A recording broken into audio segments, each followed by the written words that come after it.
Okay. Thank you, thank you, thank you, thank you, thank you, thank you, thank you. Please, thank you, please, thank you so very much. Thank you, everyone. Thank you, everyone. Thank you. Okay, let's get to business. Let's get to business. All right. So let me start by thanking my most incredible husband, Doug, for being an incredible partner to me, an incredible father to Cole and Ella, and happy anniversary, Dougie. I love you so very much. To our President, Joe Biden. When I think about the path that we have traveled together, Joe, I am filled with gratitude. Your record is extraordinary, as history will show, and your character is inspiring. And Doug and I love you and Jill and are forever thankful to you both.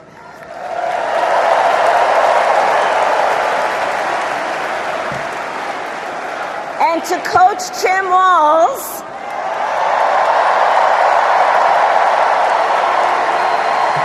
you are going to be an incredible Vice President. And to the delegates and everyone who has put your faith in our campaign, your support is humbling. So, America, the path that led me here in recent weeks was no doubt unexpected. But I'm no stranger to unlikely journeys. So, my mother, our mother, Kamala Harris, had one of her own. And I miss her every day, and especially right now. And I know she's looking down smiling. I know that. So my mother was 19 when she crossed the world alone, traveling from India to California with an unshakable dream to be the scientist who would cure breast cancer. When she finished school, she was supposed to return home to a traditional arranged marriage. But as fate would have it, she met my father, Donald Harris, a student from Jamaica. They fell in love and got married, and that act of self-determination made my sister Maya and me. Growing up, we moved a lot. I will always remember that big Mayflower truck packed with all our belongings, ready to go to Illinois, to Wisconsin, and wherever our parents' jobs took us. My early memories of our parents together are very joyful ones. A home filled with laughter and music, Aretha, Coltrane, and Miles. At the park, my mother would say, "Stay close." But my father would say, as he smiled, "Run, Kamala, run. Don't be afraid. Don't let anything stop you."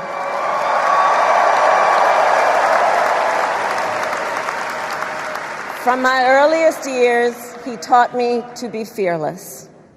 But the harmony between my parents did not last. When I was in elementary school, they split up, and it was mostly my mother who raised us.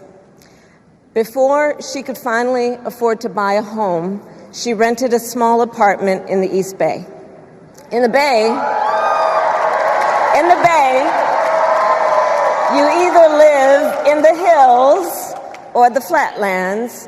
We lived in the flats, a beautiful working-class neighborhood of firefighters, nurses, and construction workers, all who tended their lawns with pride. My mother, she worked long hours, and like many working parents, she leaned on a trusted circle to help raise us. Mrs. Shelton, who ran the daycare below us and became a second mother. Uncle Sherman, Aunt Mary, Uncle Freddie, Auntie Chris, none of them family by blood, and all of them family by love.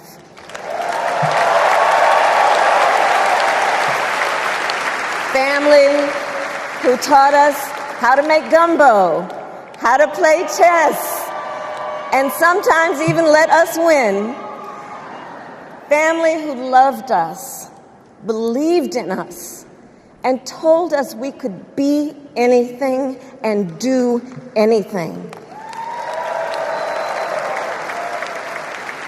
They instilled in us the values they personified: community, faith, and the importance of treating others as you would want to be treated, with kindness, respect, and compassion.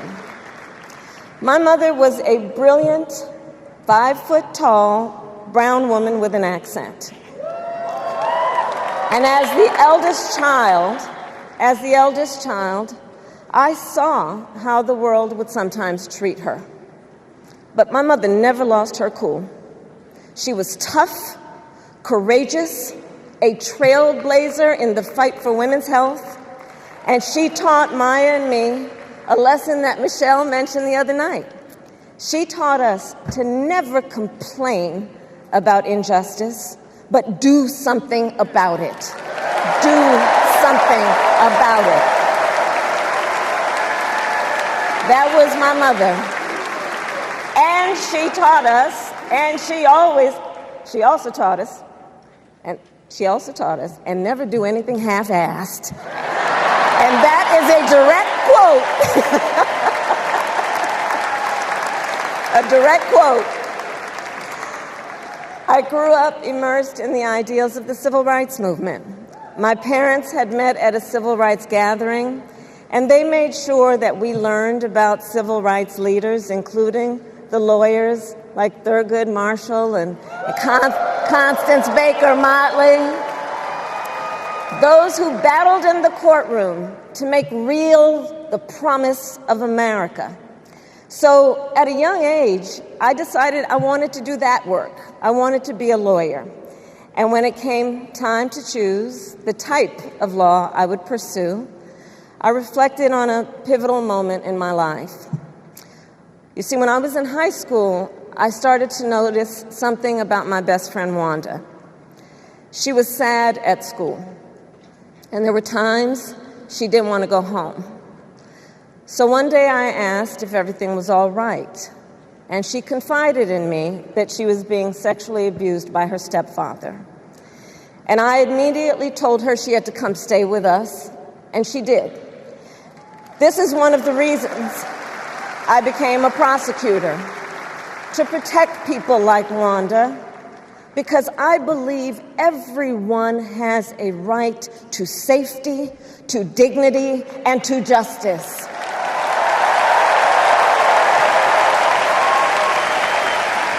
As a prosecutor, when I had a case, I charged it not in the name of the victim, but in the name of the people. For a simple reason. In our system of justice, a harm against any one of us is a harm against all of us.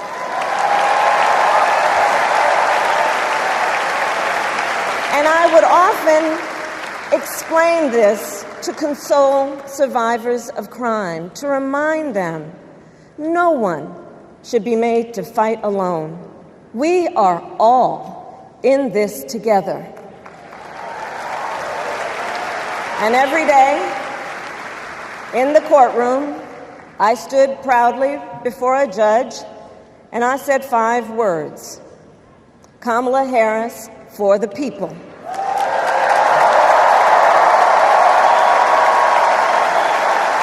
And to be clear, my entire career, I've only had one client, the people.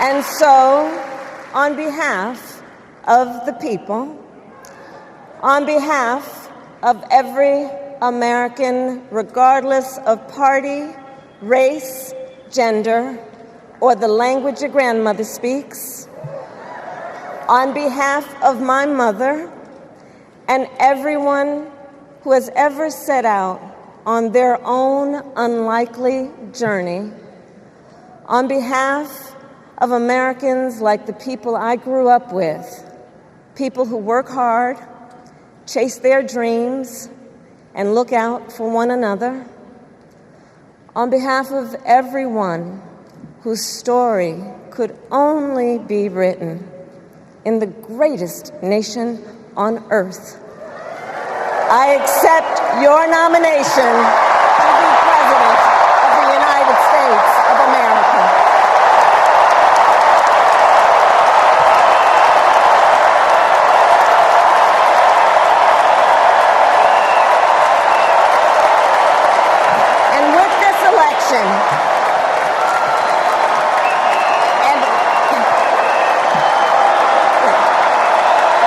And with this election,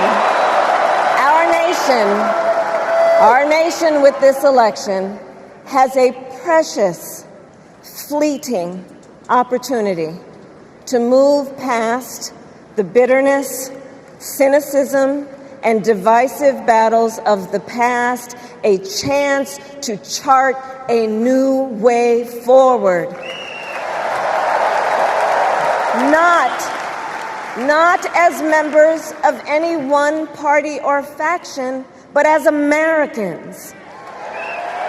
And let me say, I know there are people of various political views watching tonight, and I want you to know, I promise to be a president for all Americans.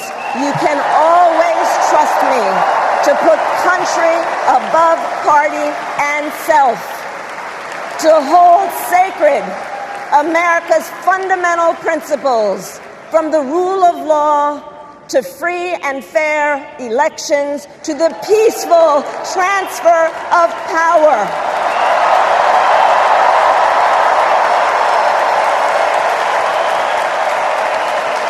I will be a president who unites us around our highest aspirations, a president who leads and listens, who is realistic, practical, and has common sense, and always fights for the American people. From the courthouse to the White House, that has been my life's work. As a young courtroom prosecutor in Oakland, California, I stood up for women and children against predators who abuse them. As Attorney General of California, I took on the big banks, delivered $20 billion for middle-class families who faced foreclosure, and helped pass a homeowner Bill of Rights, one of the first of its kind in the nation. I stood up for veterans and students being scammed by big for-profit colleges, for workers who are being cheated out of their wages, the wages they were due, for seniors facing elder abuse. I fought against the cartels who traffic in guns and drugs and human beings, who threaten the security of our border and the safety of our communities. And I will tell you, these fights were not easy, and neither were the elections that put me in those offices. We were underestimated at practically every turn, but we never gave up, because the future is always worth fighting for.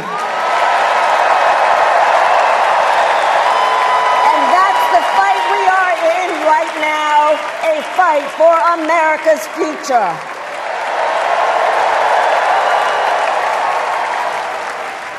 Fellow Americans, this election is not only the most important of our lives, it is one of the most important in the life of our nation. In many ways, Donald Trump is an unserious man. But the consequences of putting Donald Trump back in the White House are extremely serious. Consider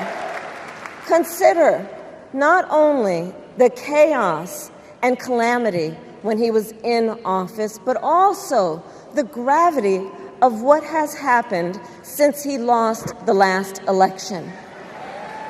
Donald Trump tried to throw away your votes. When he failed, he sent an armed mob to the United States Capitol, where they assaulted law enforcement officers. When politicians in his own party begged him to call off the mob and send help, he did the opposite. He fanned the flames. And now, for an entirely different set of crimes, he was found guilty of fraud by a jury of everyday Americans and separately found liable for committing sexual abuse. And consider what he intends to do if we give him power again. Consider his explicit intent to set free violent extremists who assaulted those law enforcement officers at the Capitol. His explicit intent to jail journalists, political opponents, and anyone he sees as the enemy.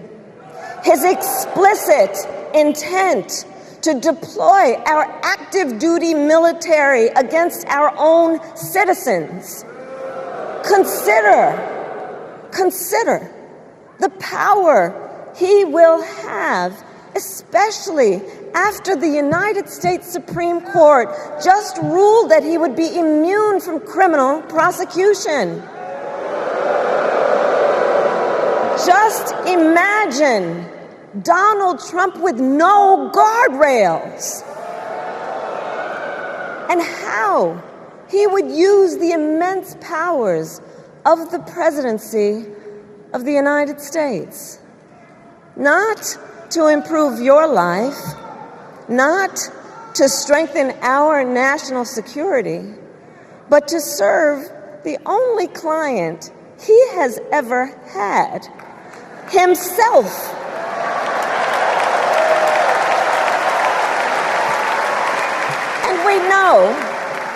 And we know what a second Trump term would look like. It's all laid out in Project 2025, written by his closest advisors, and its sum total is to pull our country back to the past.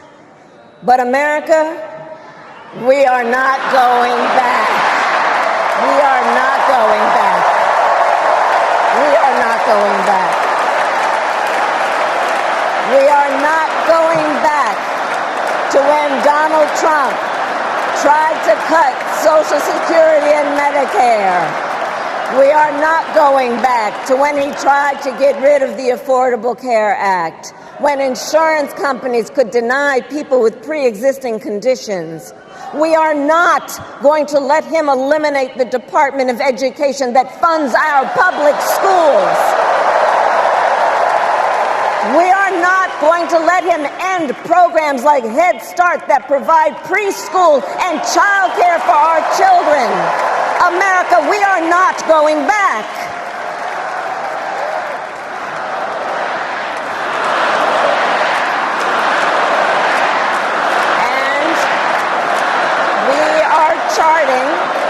And we are charting a new way forward. To a future with a strong and growing middle class, because we know a strong middle class has always been critical to America's success. And building that middle class will be a defining goal of my presidency.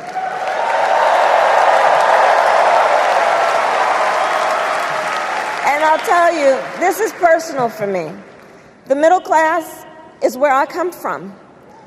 My mother kept a strict budget. We lived within our means, yet we wanted for little. And she expected us to make the most of the opportunities that were available to us and to be grateful for them. Because, as she taught us, opportunity is not available to everyone. That's why we will create what I call an opportunity economy where everyone has the chance to compete and a chance to succeed. Whether you live in a rural area, small town, or big city. And as president, I will bring together labor and workers and small business owners and entrepreneurs and American companies to create jobs, to grow our economy, and to lower the cost of everyday needs like health care and housing and groceries. We will provide access to capital for small business owners and entrepreneurs and founders. And we will end America's housing shortage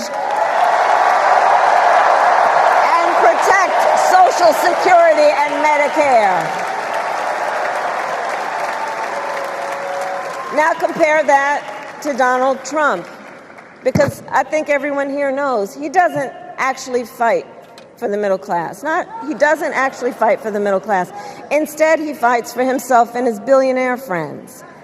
And he will give them another round of tax breaks that will add up to $5 trillion to the national debt.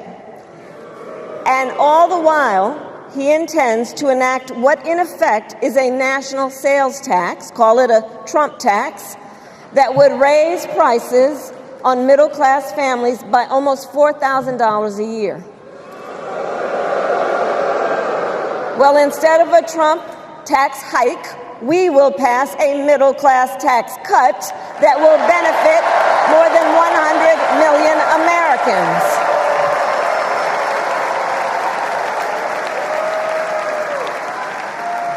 Friends, I believe America cannot truly be prosperous unless Americans are fully able to make their own decisions about their own lives, especially on matters of heart and home.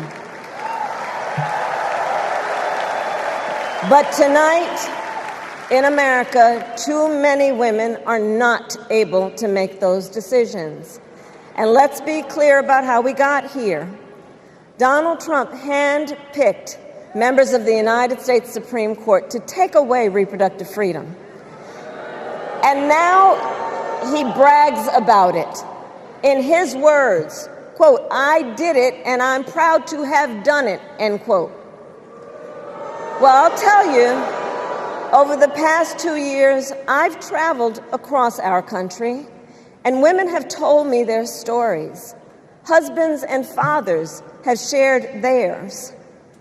Stories of women miscarrying in a parking lot, developing sepsis, losing the ability to ever again have children, all because doctors are afraid they may go to jail for caring for their patients.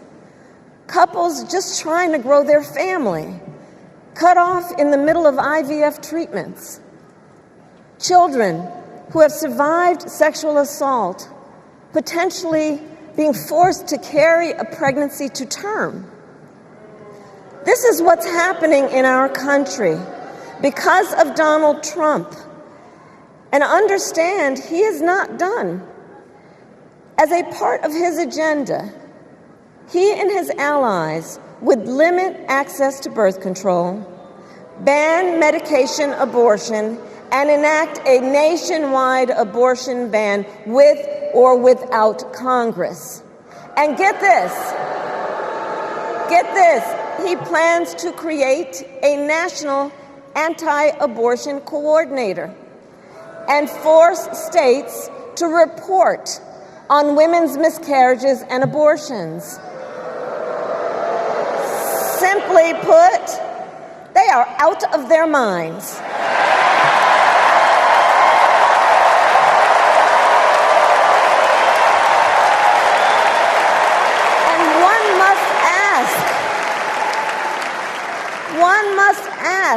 Why exactly is it that they don't trust women? Well, we trust women. We trust women.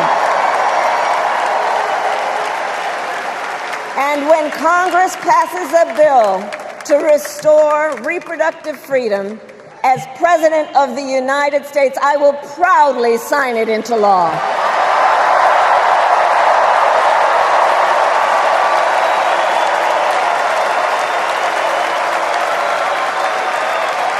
In this election, many other fundamental freedoms are at stake. The freedom to live safe from gun violence in our schools, communities, and places of worship. The freedom to love who you love openly and with pride. The freedom to breathe clean air and drink clean water and live free from the pollution that fuels the climate crisis. And the freedom that unlocks all the others, the freedom to vote. With this election, we finally have the opportunity to pass the John Lewis Voting Rights Act and the Freedom to Vote Act.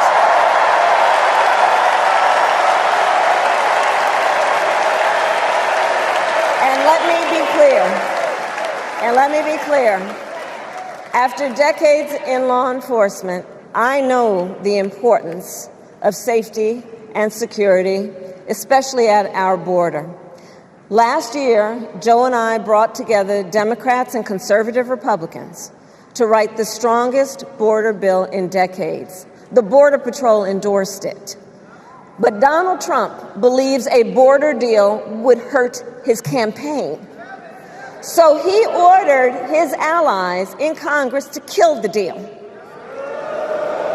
Well, I refuse to play politics with our security. And here is my pledge to you. As president, I will bring back the bipartisan border security bill that he killed, and I will sign it into law. I know we can live up to our proud heritage as a nation of immigrants and reform our broken immigration system. We can create an earned pathway to citizenship and secure our border.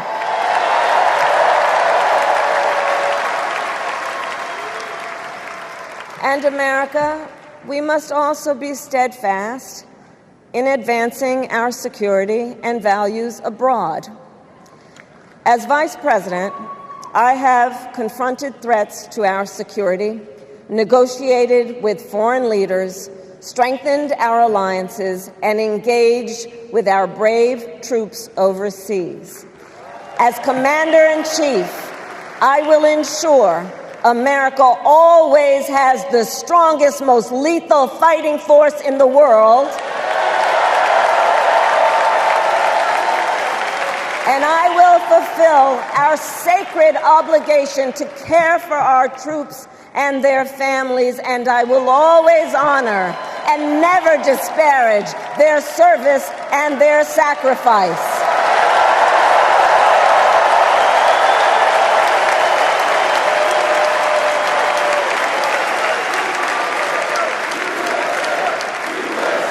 I will make sure that we lead the world into the future on space and artificial intelligence, that America, not China, wins the competition for the 21st century, and that we strengthen, not abdicate, our global leadership.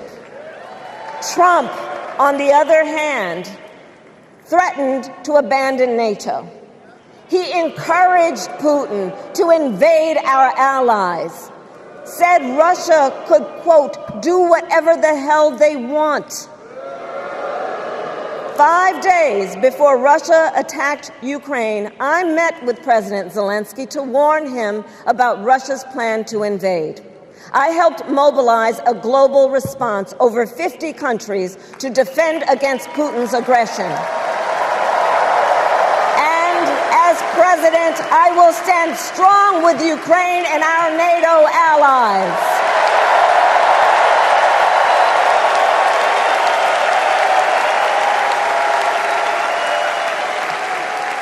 With respect to the war in Gaza, President Biden and I are working around the clock because now is the time to get a hostage deal and a ceasefire deal done.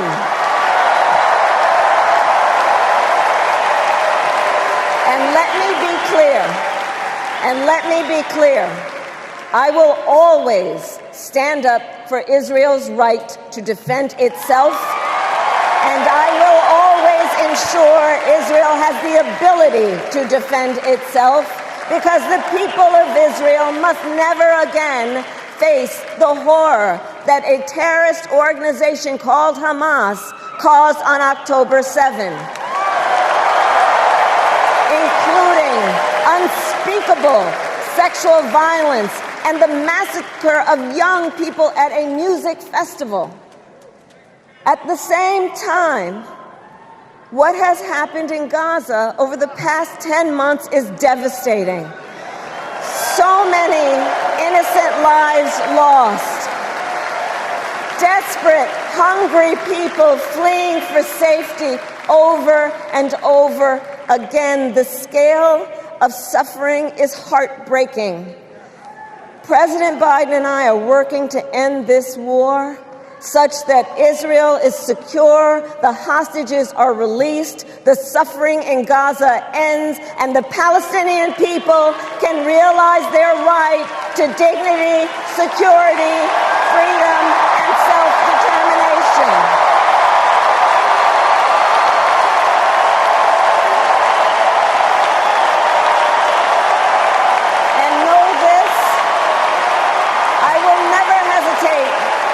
Whatever action is necessary to defend our forces and our interests against Iran and Iran-backed terrorists. I will not cozy up to tyrants and dictators like Kim Jong-un who are rooting for Trump.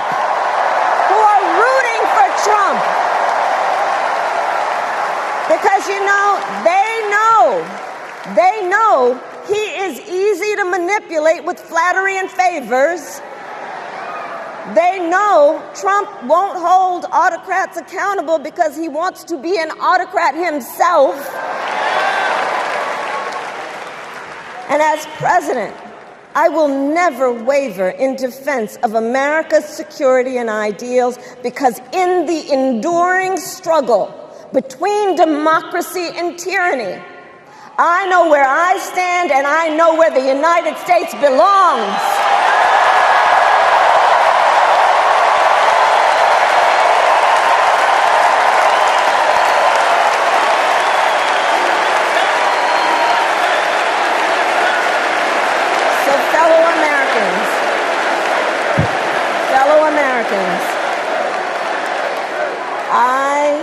I love our country with all my heart. Everywhere I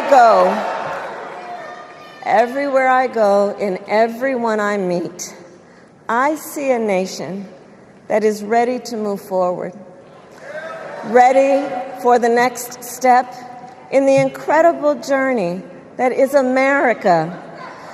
I see an America where we hold fast to the fearless belief that built our nation and inspired the world, that here in this country, anything is possible, that nothing is out of reach. An America where we care for one another, look out for one another, and recognize that we have so much more in common than what separates us. That none of us has to fail for all of us to succeed. And that in unity there is strength. Our opponents in this race are out there every day denigrating America, talking about how terrible everything is.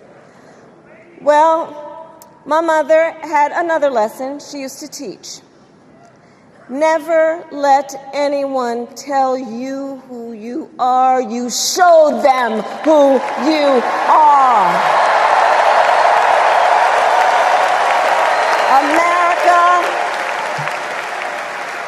let us show each other and the world who we are and what we stand for. Freedom, opportunity, compassion, dignity, fairness, and endless possibilities.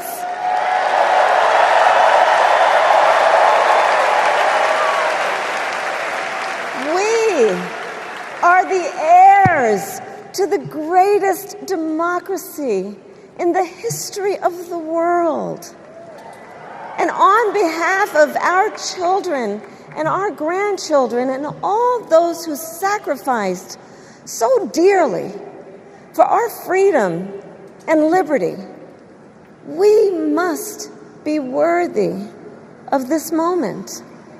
It is now our turn to do what generations before us have done, guided by optimism and faith, to fight for this country we love, to fight for the ideals we cherish, and to uphold the awesome responsibility that comes with the greatest privilege on earth, the privilege and pride of being an American.